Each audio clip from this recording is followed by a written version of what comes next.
We're back to Who Wants to Be a Millionaire Special Edition. Okay, so sure you guys already know the rules and know what you have to do. So let's start off with our first question.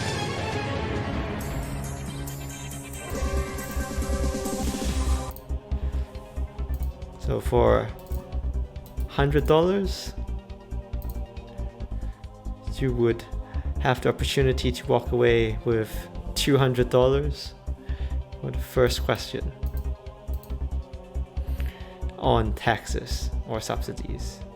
Okay, if the government tries to reduce pollution by imposing an indirect tax on coal-fired power plants, this would A. shift the demand curve to the left, B. shift the demand curve to the right, C. shift the demand curve to the left, or D. shift the supply curve to the right. Okay, so I shall give you 10 seconds while I stare out the window into nothingness. Okay, so we've got one answer already. Warder thinks it's C. Okay, 5, 4, 3, 2, 1. Let's see the right answer. Good job. Hope you're not guessing. But yeah, so if there is an indirect tax on a market, then it should shift the supply curve to the left. So if we want to reduce pollution in this case, then if we tax pollution generating power stations, then as a result, the supply of pollution should reduce. Yeah, and that's because they will be like making less profits. Okay, next question. For how much is this? $2,000. The most likely effect of cutting subsidies for the installation of solar panels will be A. Increase in consumer surplus, B. Decrease in the provision of public goods, C. Decrease in consumer surplus, or D. Increase in government expenditure.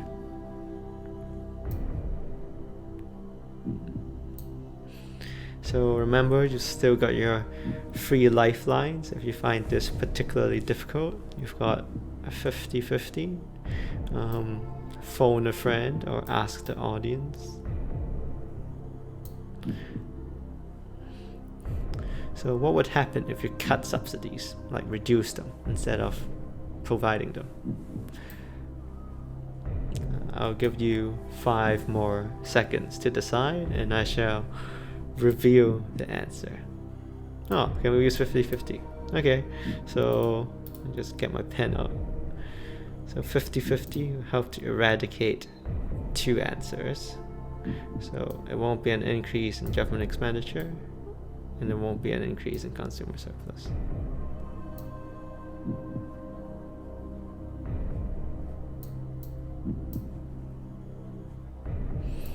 Okay, so 5 seconds. 5, 4, 3, 2, 1. Okay, C. Is that your final answer? Good job. There's a decrease in consumer surplus. So let me explain. If we are reducing subsidies, then we would be what? And if we reduce subsidies, we would be decreasing the supply, right? And also, it means that the cost would be more expensive instead of cheaper. So it would raise the market price, which is detrimental to the consumer. Yeah. Therefore, it would be a decrease in consumer surplus. So it won't be an increase in consumer surplus, a decrease in the provision of public goods. So if we cut subsidies, I'm not sure if you guys recall or were in the class for public goods. Public goods does not mean goods that are publicly owned. So if we cut subsidies, we are not necessarily subsidizing public goods. But in this case, when we talk about subsidies, we're talking about subsidizing things that are privately produced. So it won't be B. And then D, it's going to decrease government expenditure, because the government would be paying less money if they're cutting subsidies. Okay, next one. Oh, so we don't have 50-50 anymore. So this is the first time we have an actual diagram in the question. Which of the areas measures the cost of the government subsidy for recycling waste? So we've got A, ABDP2. So ABDP2 would be this rectangular area. ABDP2. Yeah. Oh, you can't see my mouse, it seems like. So let me just. So So this is ABDP2. Yeah. So that is A. Or ABDP1. ABDP1. So that's a bit tricky to draw. So it's not that one. Most likely it's not. And then we've got P1CDP2. So P1 CDP2. So P1CDP2. That would be C. And then we got the FCD. FCD. So this would be D. Okay. So you can take your pick. Oh, we got mixed answers here. So let's see. Let's see if A is the correct answer. Okay, 5, 4, 3, 2, 1. Final answer. Is your final answer A? Oh, good job. Yeah, so the subsidy amount is the vertical distance between the two supply curves, right? So it's the distance BD. It's the total per amount of the subsidy for each unit. Yeah, so it might be like 10 pounds of subsidy for each piece of bread. And then we need to times that by the quantity of the units sold in the market. So we need to times BD by the horizontal distance of Q2. Yeah. So then we would get the rectangular area, which is the whole shaded rectangle. Yeah. So BD, this is the per unit price of the subsidy, and then we times it by the total quantity. Okay. Next one. $32,000. Oh, no, 64. Oh. In order to improve economic efficiency, the government is most likely to introduce an indirect tax on A, alcohol, B, education, C, windows, and D, the boomer generation. So one way of looking at improving economic efficiency, since we haven't talked about externalities yet, would be to improve public welfare. Yeah. So if we think of, in order to improve welfare or economic welfare for society, the government is most likely to introduce an indirect tax on which of the four things? D, but really A. Okay, so if you guys have heard of normative and positive statements. So the difference between normative and positive. Essentially, D would be a normative statement, right? So if the government should tax something, or then we're kind of making a normative decision, like which is opinion based, whereas a positive statement is more factual based. Okay, anyway, so A, is that the correct answer? Let's see.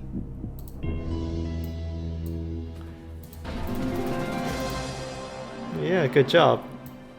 So it's not B and C because we want to provide more education, right? So we want to subsidize education because it's a good thing. It helps to improve the knowledge of our citizens and improve the economy. So it's got positive externalities. And we don't want to tax windows as well, because if we have less windows, then we've got the problem of bad living habitats, as previously said. And we don't want to tax the boomer generation, because taxing the boomer generation, it's not considered an indirect tax, right? It must be a tax on good or service for it to be considered as an indirect tax. Okay, so we're moving on to the high value questions. $500,000. In this economic diagram, the amount of tax revenue the government collects is equal to A, £300,000, B, £200,000, C, £100,000, and D, £80,000. So you would actually need to do a slight calculation here. So once you've identified the actual area of tax revenue in the diagram, and you just gotta do a quick calculation. Okay, so we've got one answer from our viewers. I should give you 10 more seconds, because this one is a bit slightly more complicated. So again, the tax per unit is the vertical distance between the two supply curves. So it would be like this distance. Yeah. Oh, you can't see me, but yeah. Okay, some mixed answers here. Okay, but most of us are saying B, so is B the right answer?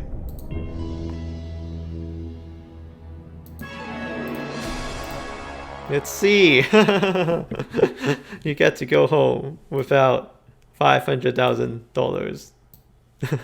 Okay, so yeah, water in the end, and DXL got it. So let me explain, right? If I take out my pointer here, so first, the tax per unit would be the vertical distance here. So it would be, it's the same as this line here. And then if we times it by the total quantity being bought in the market, which is 10, so the distance here is what, 10, right? So 30 minus 20, it would be 10 pounds.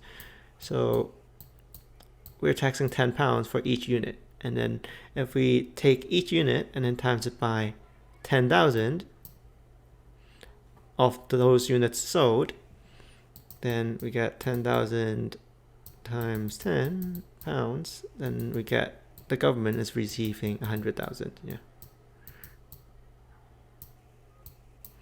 Okay, cool. So you can see in this case it's 100,000 instead of B. Yeah. Okay.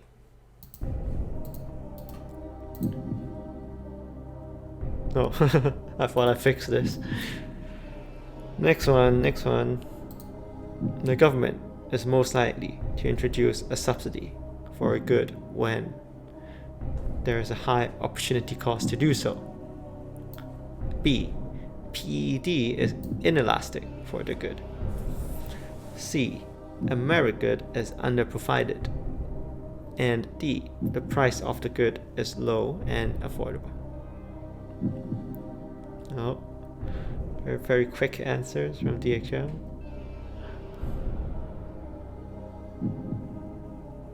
I feel like I made this question too obvious. So some of these questions are actually from exam past papers. Okay. C. Is C the correct answer? Or are you guys just copying one another?